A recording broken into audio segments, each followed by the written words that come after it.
nurse receives an anonymous baby left at the hospital's emergency room. When she discovers who left it and why, she decides to immediately call 911. It was just past midnight when Sarah Matthews stepped out of the brightly lit corridor and into the muted hush of the Boston Memorial Emergency Department. She'd been working the night shift for years, long enough that this twilight world felt more familiar than sunlight and morning coffee. Tonight was supposed to be quiet. Christmas was only a few days away, and the usual flux of patients had thinned. Fewer accidents, fewer bar fights, fewer desperate calls in the frozen air. It granted a strange calm, as if the city itself paused in reflection. Sarah brushed a strand of auburn hair away from her face and moved toward the admitting desk. She took silent stock of the scene. A low hum of fluorescent lights, the distant beep of monitors, the antiseptic smell lingering in every corner. Her colleague, Jay, nodded at her as he handed over a chart, and Sarah smiled absently. No urgent traumas tonight, just the usual mix of minor pains and seasonal flu cases. But the silence felt heavy, almost expectant. She sensed it, a subtle tension in the air that had settled on her shoulders when she stepped through the hospital's automatic doors. After so many years, she'd learned to trust those instincts. Something was coming. She just didn't know what. A static crackle sounded from the overhead speakers, followed by a muffled voice. Sarah couldn't quite make out the words, but moments later a security guard walked briskly toward the emergency entrance. Curious, she followed, slipping her stethoscope into her pocket. Outside, beyond the tall sliding glass doors, the winter night pressed close and cold. Snow flurries danced beneath amber streetlights. She found the guard kneeling beside a small cardboard box placed near the entrance. He looked up as she approached, his expression incredulous and concerned. The box was lined with a woolen blanket. Inside lay a newborn baby, cheeks flushed pink against the cold, eyes squeezed shut, tiny mouth puckered in a silent plea. Sarah's heart lurched. She knew what this was, an abandoned infant. It wasn't common, but it wasn't unheard of either. Quickly, she took control. "We need to get him inside," she said, voice steady, even as anxiety flared inside her. The guard nodded, relieved to have someone take charge. With gentle hands, Sarah lifted the baby and hurried into the warmth of the ER. She guided him into an exam room, calling out for a pediatric attending and a warmed incubator. Within minutes, a small team had gathered. Another nurse, a young resident, the pediatrician on call. The baby, a boy by all appearances healthy, was gently checked over. Sarah noted he didn't seem injured or malnourished. Just a few hours old, if that. His umbilical stump was neatly clamped. Whoever left him had cared enough to do so properly. While the doctor examined him, Sarah took a closer look at the blanket. It was wool with a distinctive pattern of greens and browns that felt oddly familiar. She frowned, trying to recall where she'd seen it before. The thought drifted out of reach, so she made a mental note and focused on standard procedure. Contacting Child Protective Services, notifying security, running a standard newborn panel. As she turned the blanket in her hands, she noticed something lodged in its folds. A piece of paper, crumpled. She unfolded it carefully. A single phone number scrawled in rushed handwriting and 3 words beneath. "I'm so sorry." Sarah's eyes narrowed, the loops and whirls of the handwriting tugging at her memory. Her pulse quickened. There was something here, something she should remember. At her shoulder, the pediatrician spoke softly. "He's stable, Sarah. No obvious issues. We'll admit him for observation, of course." "Of course," she replied distractedly, still studying the note. That handwriting. Her gaze drifted back to the baby, sleeping now beneath the gentle glow of the incubator's lamp. A wave of protectiveness washed over her. He was safe for the moment, safe and warm, but someone out there was desperate and terrified. She could feel it in those 3 words. "I'm so sorry." Those words, and that blanket would not leave her mind. In the quiet hum of the ER, Sarah stood staring at the sleeping infant, a mixture of compassion and unease tightening in her chest. The night had just begun. Morning hadn't come yet. The dark sky still stretched over Boston. Sarah moved about the ER with a purposeful hush, checking the baby's vitals every hour, ensuring the staff was following protocol. The standard procedure for an abandoned infant was clear, but Sarah's intuition told her this was no ordinary case. She tried to remember where she'd seen that blanket before. It had a unique pattern, green squares intersecting with diagonal brown lines. It looked handmade, perhaps knitted or woven by someone who cared enough to put time into it. That, in itself, was a clue. You didn't wrap a baby in just any old rag if you intended to leave him on a hospital's doorstep. This was personal. At around 3 in the morning, when the ER had fallen into a lull, Sarah took a quick break at a computer terminal. She sipped lukewarm coffee and thought about the patients who'd come through recently. 2 weeks ago, a teenage girl had arrived complaining of severe abdominal pain and nausea. Emily Carson. Sarah remembered the girl's delicate features, the pale face contorted in discomfort, and the way she'd insisted it was food poisoning. Sarah had doubted that story. She pulled up the records. Emily Carson, 16 years old, daughter of Dr. Richard Carson, a renowned cardiac surgeon at Boston Memorial. The Carsons were hospital royalty in a way. Well-respected, wealthy, their patriarch a figure of local prestige. The day Emily came in, Sarah had tried to probe gently. The girl's pain didn't quite line up with her claims, and Sarah had suspected the possibility of pregnancy, something the young patient vehemently denied. But that blanket, 2 weeks ago, Sarah had seen Emily clutching something similar, maybe a sweater or shawl, bearing the same pattern. Could it have been part of a set? The realization sent a prickling up Sarah's spine. If Emily had been pregnant and had recently given birth, this abandoned infant could be hers. She carefully cross-referenced Emily's chart. No official pregnancy test had been done then. Emily had refused, and the attending physician had discharged her with a note suggesting follow-up if symptoms persisted. Sarah's gut had told her more was going on, but the girl's fear was palpable. Something had kept Emily from telling the truth that night. The mere thought made Sarah's chest tighten. If this was Emily's baby, why would she leave him here? Was she afraid, ashamed, or coerced? Sarah's eyes flicked to the note again, the trembling hand that wrote, "I'm so sorry," telling a story of desperation. She ran the phone number in a hospital directory search, but it yielded no direct match. Still, this had to be connected. Within the next hour, she discreetly asked a colleague who worked in the pediatrics ward if they recalled seeing Emily Carson recently, or if they knew of any family concerns. Her colleague shrugged, offering only that the Carsons were always in and out for one reason or another: donations, board meetings, and Dr. Carson's constant presence. Satisfied she had a thread to pull, Sarah went back to the infant. Standing over the incubator, she touched the side gently, as if to reassure the boy through the plastic barrier. He stirred slightly, still dreaming. "I'll find out what happened," she whispered softly. "I promise." The more she thought about Emily Carson, the more certain she became. The baby was hours old, and Emily had been in suspicious distress 2 weeks prior.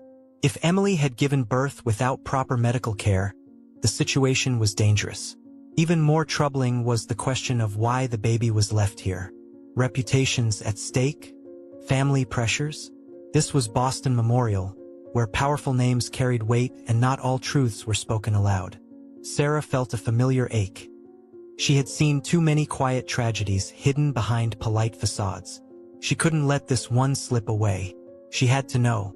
Her shift would end soon, but before it did, she made a decision. She'd confirm Emily's connection.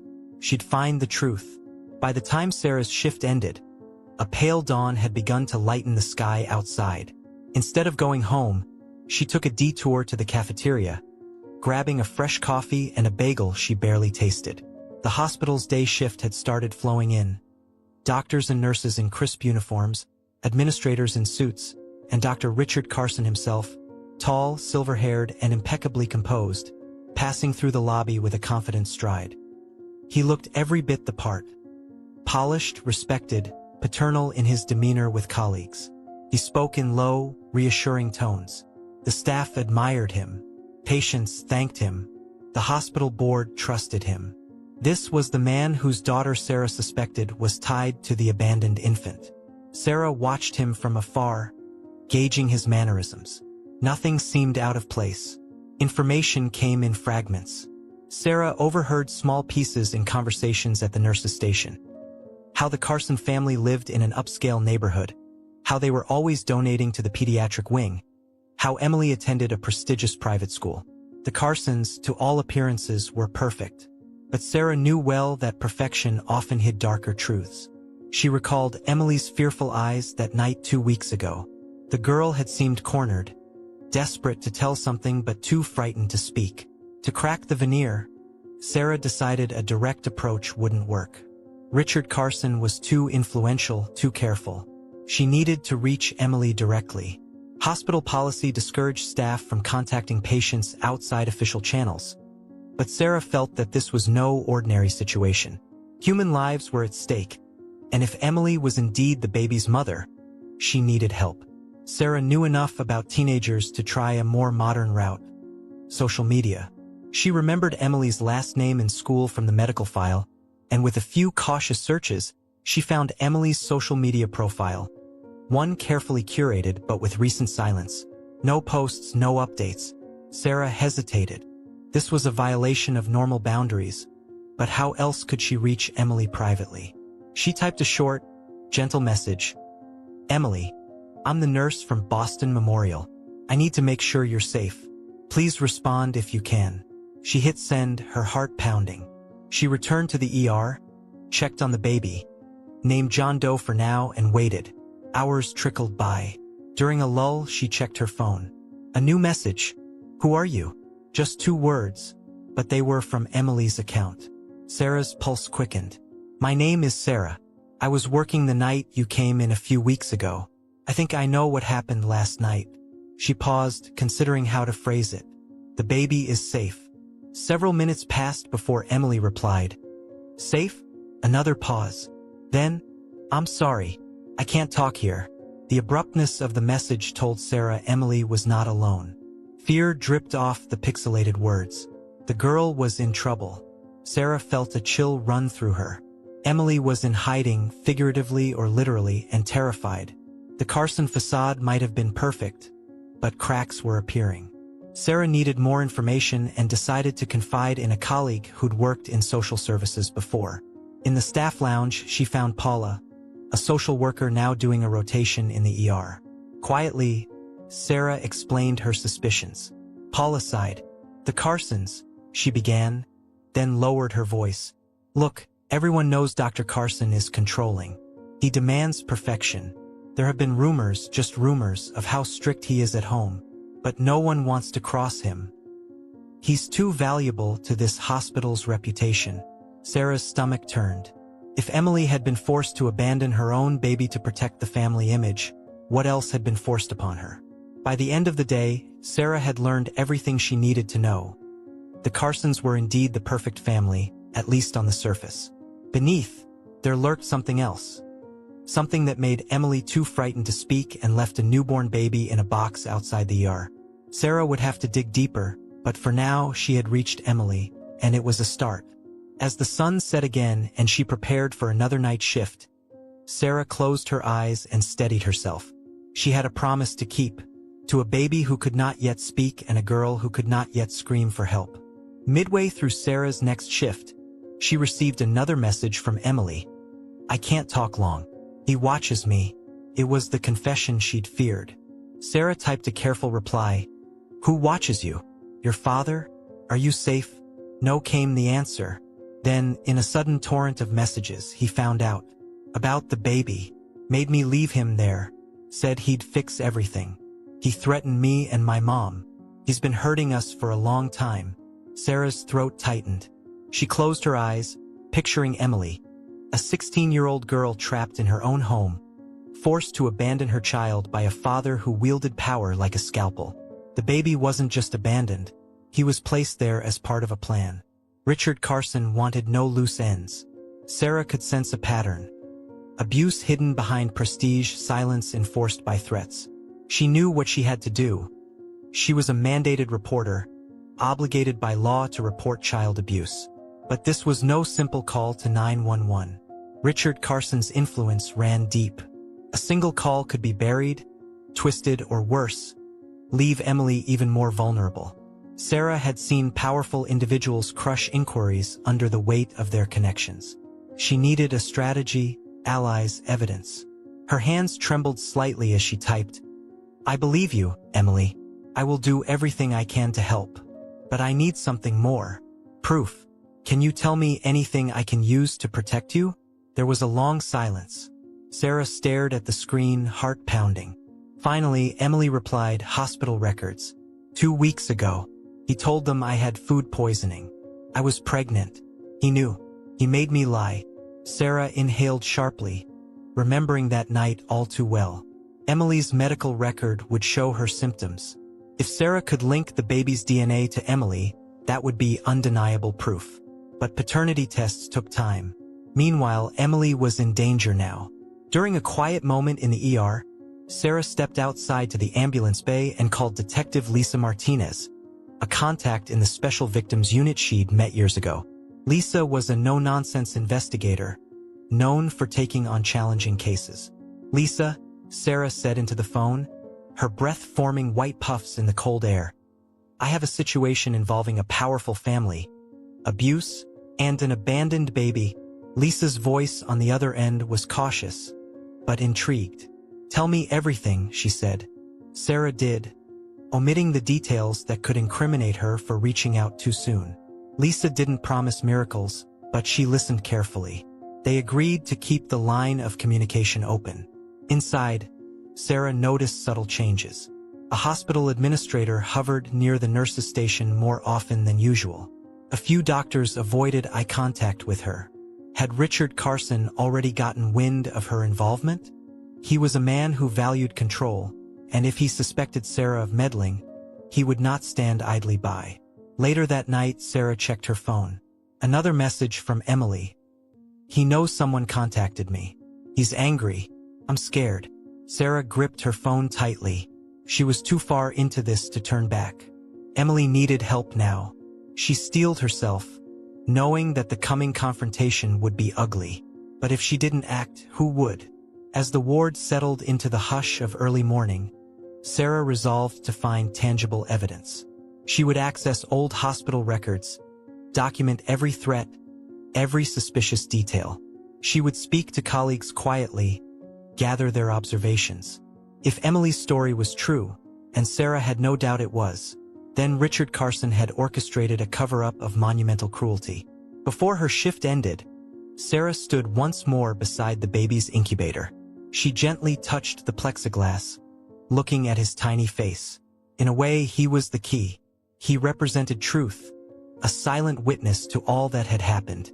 "I won't let you down," she whispered, her voice steady in the stillness of the ER. In the days that followed, tension coiled through the hospital corridors like a living thing. Sarah felt it in every polite smile that didn't quite reach the eyes of her superiors, in every question asked a bit too casually by administrators who once paid her no mind. She knew Richard Carson was exerting pressure behind the scenes, testing the boundaries of what he could get away with. The man was not just a surgeon, he was a figure of influence on boards, committees, philanthropic circles. He had the means to make her life very difficult if he chose. Sarah responded by working quietly and deliberately. She gathered copies of Emily's medical records, highlighting the inconsistencies between her reported symptoms and the hospital's failure to confirm pregnancy. She recorded the exact time and place the baby was found, cross-referenced it with the hospital's security footage, though that footage mysteriously showed only a shadowed figure placing the box at the entrance. No clear face, but the action was caught on tape. A break came when Catherine Carson, Emily's mother, made a quiet appearance in the ER. She claimed to be there to visit a friend's child, but Sarah recognized the tightness around the woman's eyes, the way her hands shook slightly as she asked a nurse for directions. Sarah followed her to a quiet corner and gently introduced herself. Catherine looked startled, afraid. "Mrs. Carson," Sarah began softly, "I'm the nurse who found the baby." She let the words hang in the air, and Catherine's face went pale, lips pressed tight. Her eyes darted down the corridor, ensuring they were alone. "I just want to make sure that Emily is safe." Catherine's eyes filled with tears she dared not shed. I don't know what you mean, she whispered, but her quavering voice betrayed her fear. Sarah recognized the pattern.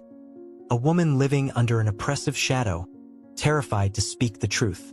She pressed gently, "Your daughter needs help." She reached out to me. "Please." For a moment, Catherine's mask slipped. She cast a desperate look at Sarah, pain etched into every line of her face. "Be careful," she said, voice barely audible. "He knows people. He can ruin careers. He can." She trailed off, panic flaring as footsteps sounded nearby. Without another word, she turned and hurried away, leaving Sarah with a hollow feeling in her chest. That brief encounter told Sarah everything she needed to know. Catherine Carson was trapped, too. Trapped in the same cycle of abuse and control that ensnared Emily. It emboldened Sarah. She had to protect them both and the baby from this man. Soon after, Richard Carson confronted her. It happened late in the evening, when the ER quieted for a moment. He approached Sarah as she scanned a patient's bracelet at the nurse's station. The way he said her name was smooth, polished. "Nurse Matthews, I understand you've taken a particular interest in a foundling case from a few nights ago?" Sarah turned to face him, meeting his gaze. Up close, he was imposing, tall, with a commanding presence and a calm, clinical demeanor. "As a nurse, I'm interested in all my patients' well-being," she replied evenly. His smile didn't reach his eyes, of course, but some cases are sensitive. It would be a shame if undue rumors began to circulate about certain families, especially those who've done so much for this institution. "I trust your discretion in handling the matter." There it was, the veiled threat. Sarah felt her heart pound, but she held his gaze, refusing to be intimidated. "My only duty is to the patient's best interest," she said quietly. "I follow the law and hospital protocol." Dr. Carson's eyes narrowed, just a fraction. "I'm glad to hear it," he said, then added, "I'd hate to see your career suffer because of a misunderstanding." He turned and left, his footsteps echoing down the corridor. Sarah stood there, her blood pulsing hot in her veins. The threat was made, subtle but unmistakable. Yet, if he was resorting to intimidation, it meant he was worried. That night, Sarah documented the encounter in a private journal. She also confided in Detective Martinez, who advised her to be cautious but persistent. Martinez suggested involving Child Protective Services as soon as they had more concrete evidence. Sarah agreed. She'd collect more testimony, more records, and ensure that she involved multiple agencies simultaneously. Too many threads for Carson to cut. As the shift wore on, Sarah discovered a quiet ally among the staff. One of the pediatric nurses, Irene, approached her in the supply closet. Irene had noticed bruises on Emily's arm when she visited the ER, bruises hidden under long sleeves. She had tried to inquire gently at the time, but Emily had clammed up.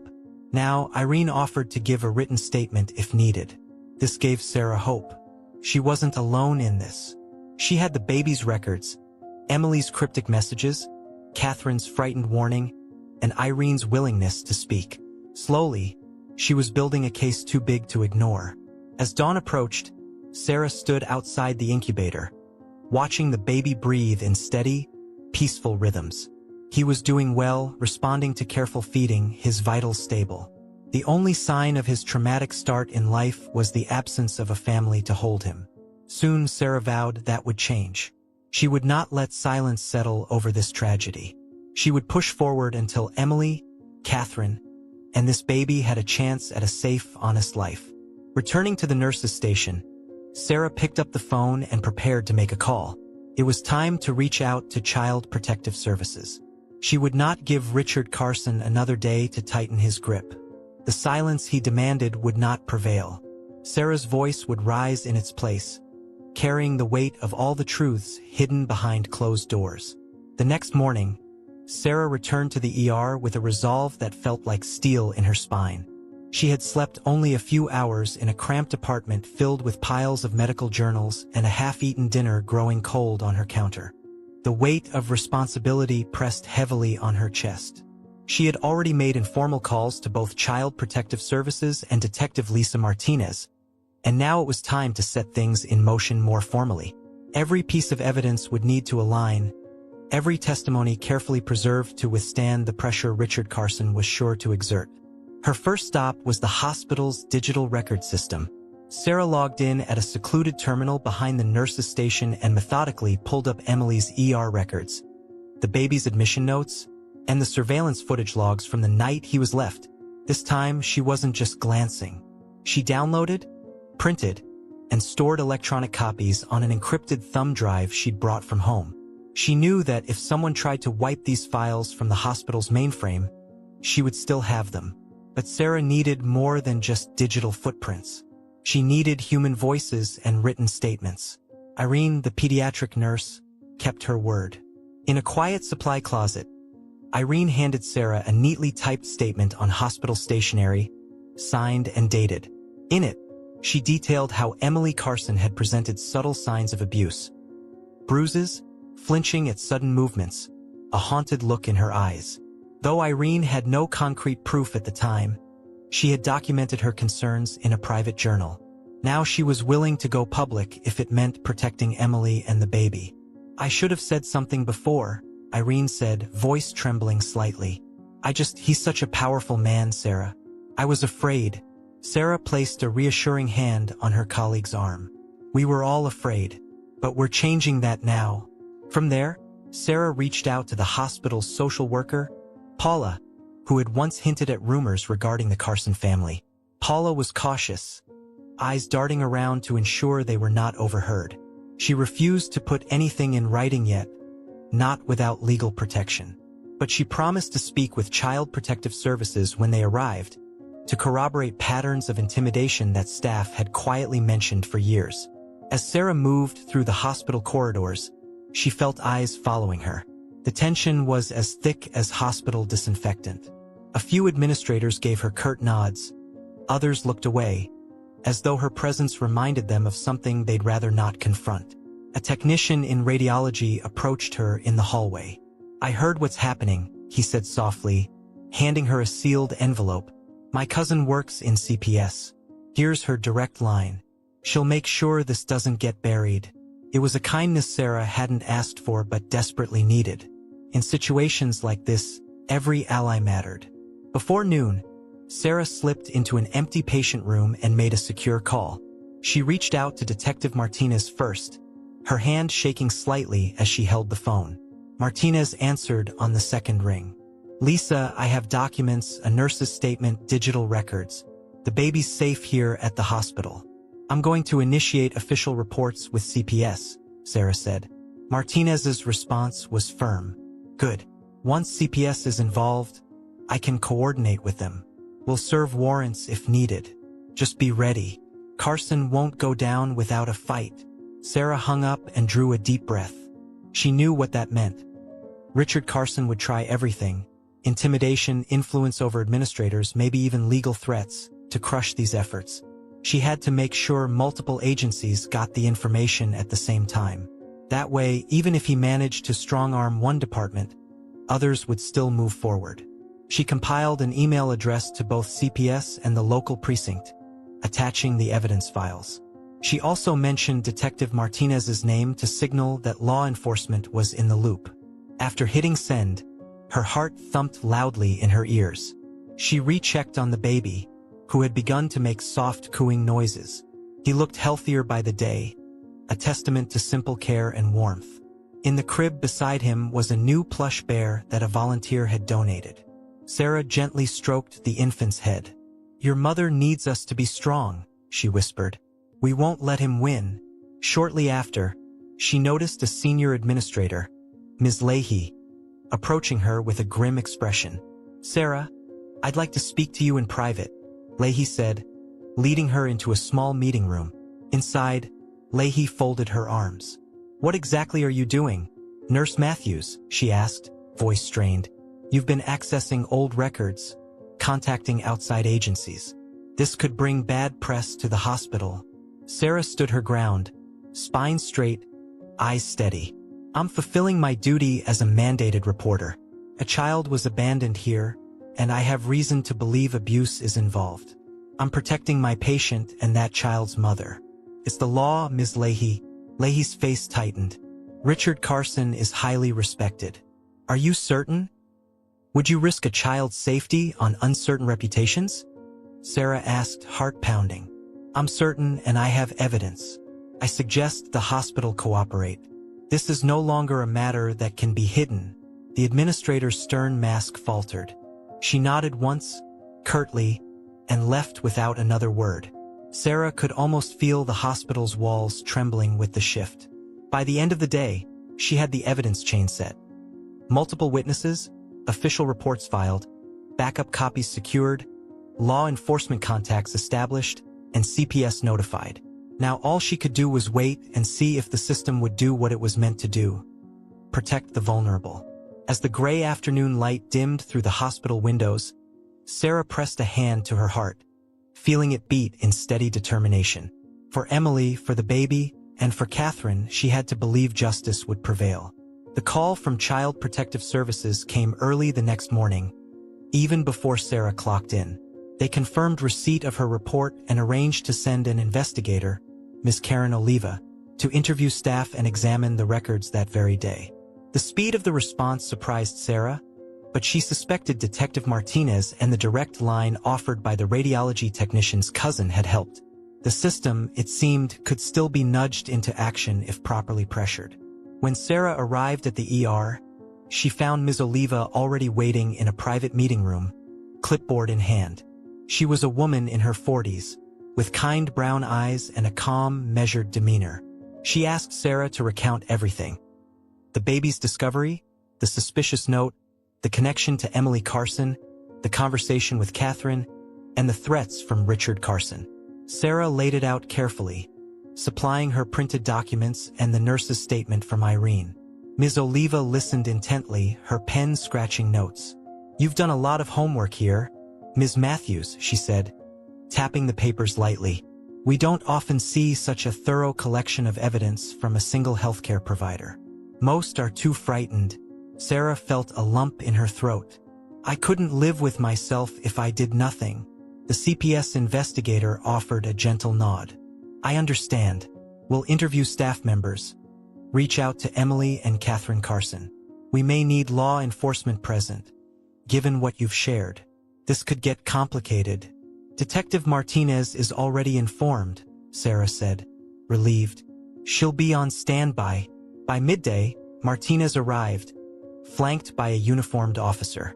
Their presence caused a ripple of nervous energy to spread through the hospital corridors.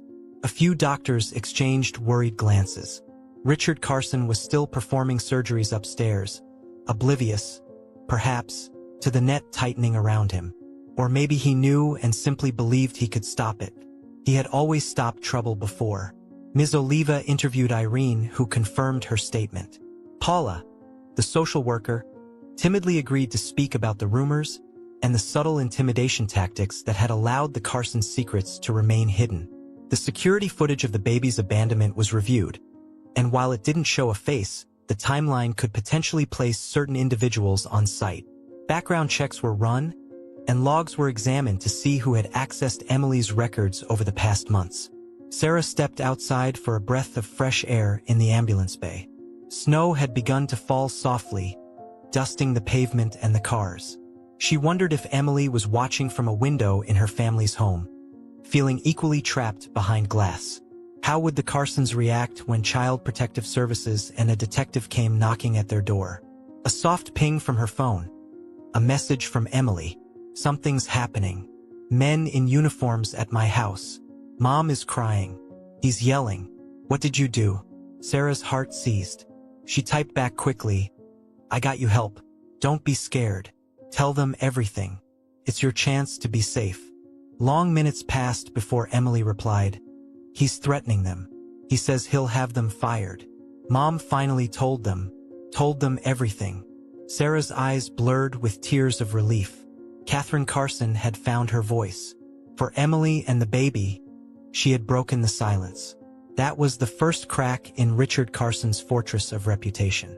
Inside the hospital, Martinez confirmed that Child Protective Services had just served an emergency protection order. Emily was being taken to a safe location, away from her father's reach. Catherine, too, was being separated for her own protection while statements were collected.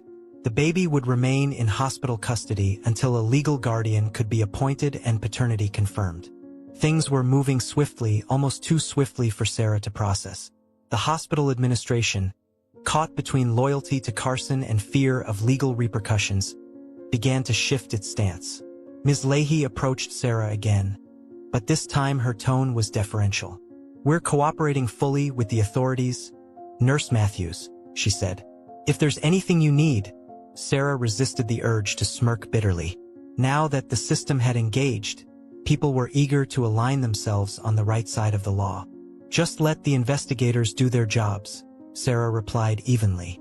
By the end of the day, Emily and Catherine had given preliminary statements to CPS and Martinez. Emily disclosed the full extent of the abuse. The pregnancy hidden under threats of violence, the forced abandonment of the baby, the years of emotional and physical mistreatment. Catherine corroborated every word, tearfully confessing that Richard had hurt her as well, using his influence to isolate them. When Sarah heard the news, she leaned against a quiet hallway wall, tears rolling silently down her face. They had done it. The system had been forced to acknowledge the truth. There was still a long road ahead. Legal proceedings, custody hearings, but Emily and her baby were no longer voiceless victims. As the snow continued to fall outside, Sarah felt something lighten in her chest. They had broken through the silence. Now it was time for justice to follow. The confrontation at the hospital happened late in the afternoon, when Richard Carson stormed through the corridors, flanked by 2 hospital board members and his attorney. He demanded to see his daughter, to have a word with the staff who dared smear his name. But Emily was gone, whisked away by Child Protective Services. The baby was under guarded observation in the pediatric unit. His wife was speaking with the authorities and refused to meet him. He was alone in a fortress that had turned against him. Sarah watched from a distance, heart pounding. The hallway outside the ER was crowded with anxious staff. Dr. Carson's voice boomed, echoing off the polished floors. "I've given decades to this place," he shouted at Ms. Leahy. "Do you know who you're dealing with? I can bring lawsuits. I can ruin careers." Leahy's face was pale, but she stood firm. "Dr. Carson, there's an active investigation. Please cooperate with the authorities." He spun, eyes blazing, and caught sight of Sarah. Hatred flared in his gaze. He strode toward her, the attorney hot on his heels. "You," he snarled, his voice lower now but no less venomous. "You think you can destroy my family? You have no idea what you've unleashed." Sarah's knees felt weak, but she held her ground. "I didn't destroy anything," she said, voice steady. "I reported a crime. Your daughter and wife are safe now. That's what matters." His attorney reached out, trying to restrain him. "Richard, not here," the attorney hissed. But Dr. Carson couldn't let it go. "You're a nobody," he spat. "A night shift nurse. I'll see you fired, blacklisted. You'll never work in this city again." Sarah's jaw tightened. She was scared, no denying that, but fear didn't silence her now. She thought of Emily, forced to abandon her newborn, and found strength. "Try," she said quietly. "We have evidence. We have witnesses. Your threats mean nothing anymore." At that moment, Detective Martinez stepped forward, badge gleaming. "Dr. Carson," she said, voice firm, "we'd like you to come with us. We have questions for you regarding the allegations of abuse and the abandonment of your grandchild." He whirled toward Martinez, stunned that his power didn't cow her. Security guards hovered nearby, ready if he tried to flee or turn violent. With shaky indignation, he sputtered, "I want my lawyer present." "He's right here," Martinez said, gesturing at the sweating attorney. "We're not placing you under arrest yet, but we strongly advise you to answer our questions." A hush fell over the corridor as Richard Carson allowed himself to be escorted away. This man who once commanded respect with a single glance now looked small and desperate, his carefully crafted public persona cracking like old paint. Once he was gone, the staff seemed to exhale collectively. Irene stepped up beside Sarah, giving her hand a reassuring squeeze. "You were amazing," she said. Sarah shook her head. "I just did what anyone should have done," she said softly. Yet she knew that not everyone would have taken this risk. She glanced around at the cluster of nurses, aides, technicians. Some were crying quietly, others looked relieved. A few doctors wore conflicted expressions. It was never easy to see a colleague, especially a revered surgeon, exposed this way. But the truth was a blade that cut cleanly through appearances. Outside, the media had caught wind of the developments. Reporters gathered by the entrance, cameras rolling, seeking statements. The hospital's press officer struggled to maintain control. Sarah caught a glimpse of flashing lights, microphones extended like weapons. The public would know soon enough. Abuse, coercion, a prominent surgeon's fall from grace. Emily's story would be told, and the baby's abandonment would not be a forgotten footnote. Sarah withdrew from the crowd, seeking a quiet corner near an empty patient room. Her heart hammered. She closed her eyes and breathed deeply. It was done, the silence broken. Emily and her mother had shown extraordinary courage, telling the truth even as Richard Carson threatened them. Now, with Detective Martinez and CPS involved, legal action would follow.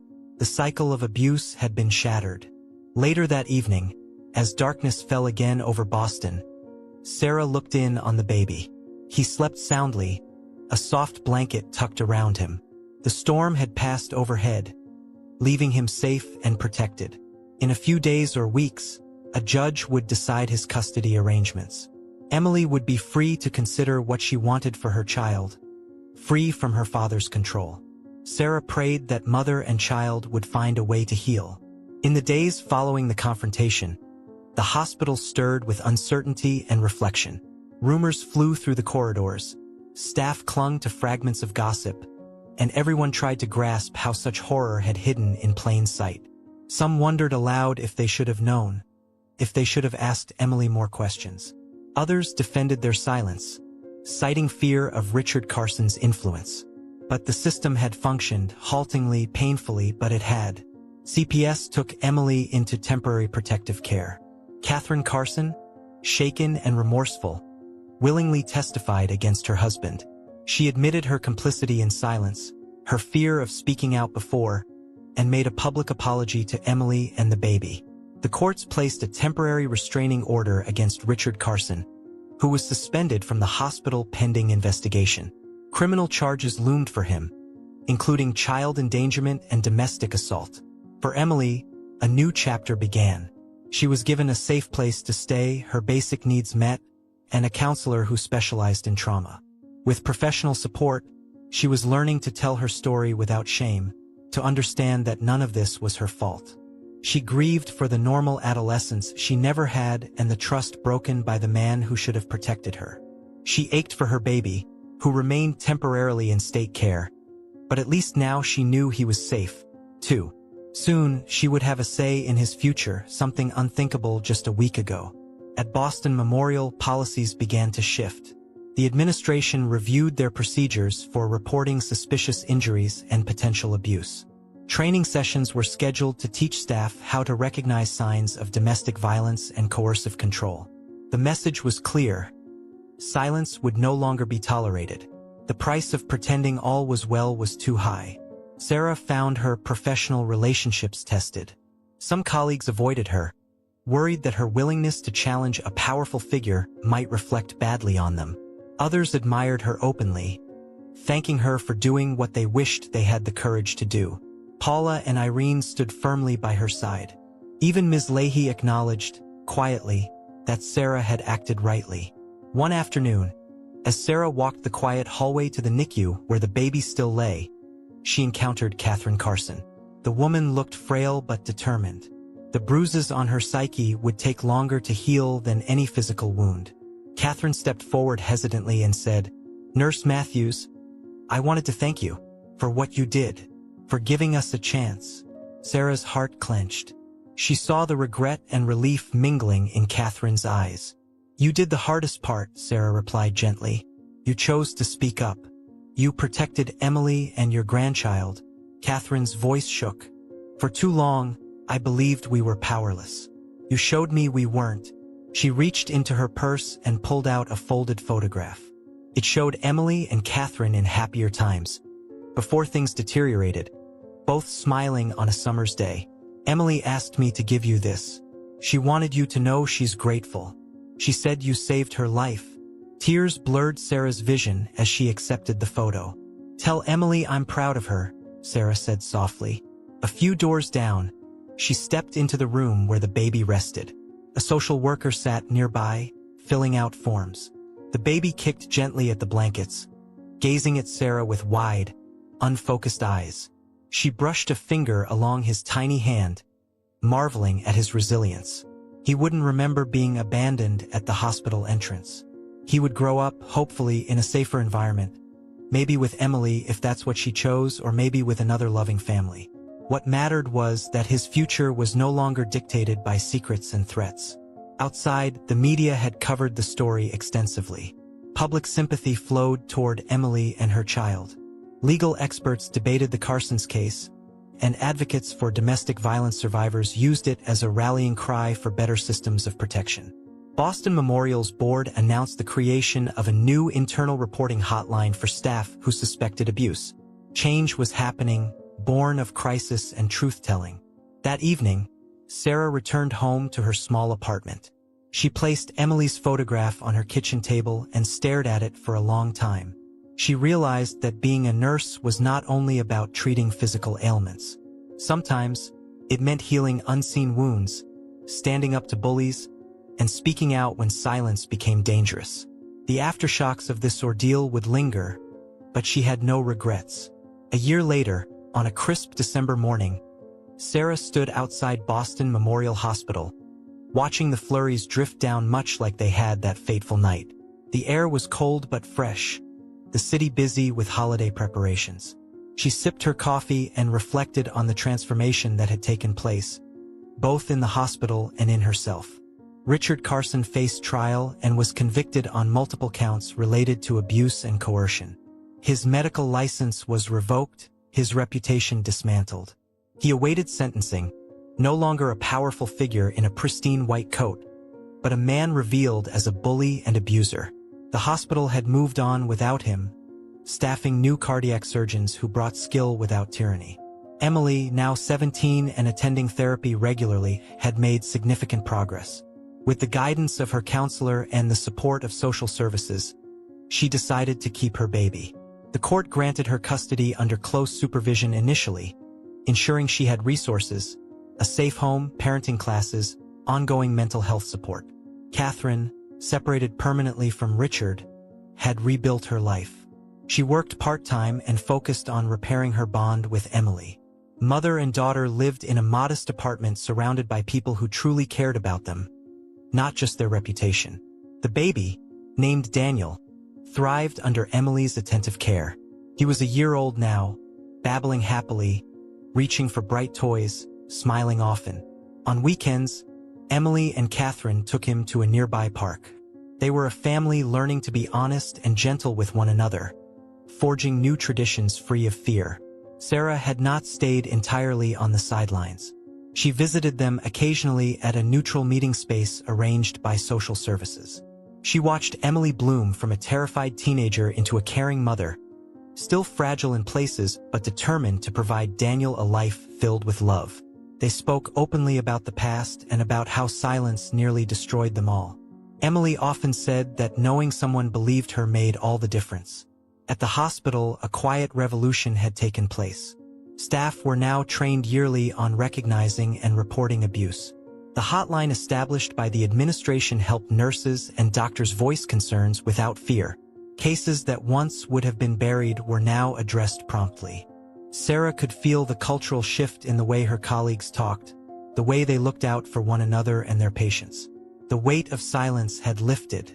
Sarah finished her coffee and entered the hospital, checking in on the ward where she now split her time between the ER and a family advocacy program the hospital had launched. She helped guide families through the healthcare system, connecting them with community resources, mental health support, and legal aid when necessary. It felt like meaningful work, extending care beyond bandages and 4 drips into the realm of human dignity. After her shift, she made one last stop before going home. In a quiet corner of the pediatric ward's family lounge, Emily waited with Daniel in her arms, Catherine by her side. Sarah knelt down to the toddler's level, smiling brightly. Daniel giggled, reaching out a chubby hand to tug at Sarah's ID lanyard. "Careful, buddy," Sarah laughed. "That's not a toy." Emily's eyes shone with gratitude. She spoke softly, "I'm starting college courses next year. Part-time to be a child psychologist." She blushed, adding, "I want to help other kids who are scared, like I was." Sarah's throat tightened. "You'll be wonderful at it," she managed. Catherine placed a hand on her daughter's shoulder. There was warmth and pride in that gesture. The three women and the child between them formed a circle of quiet understanding. Their story had been marked by pain, but it was not defined by it. Now they chose kindness, truth, and courage over silence and fear. As Sarah left the hospital that evening, the winter sky deepened into a soft indigo. The city lights shimmered on icy streets, and Christmas decorations blinked merrily in shop windows. She thought back to that night, a year ago, when she found Daniel wrapped in a green and brown wool blanket, a crumpled note whispering apologies.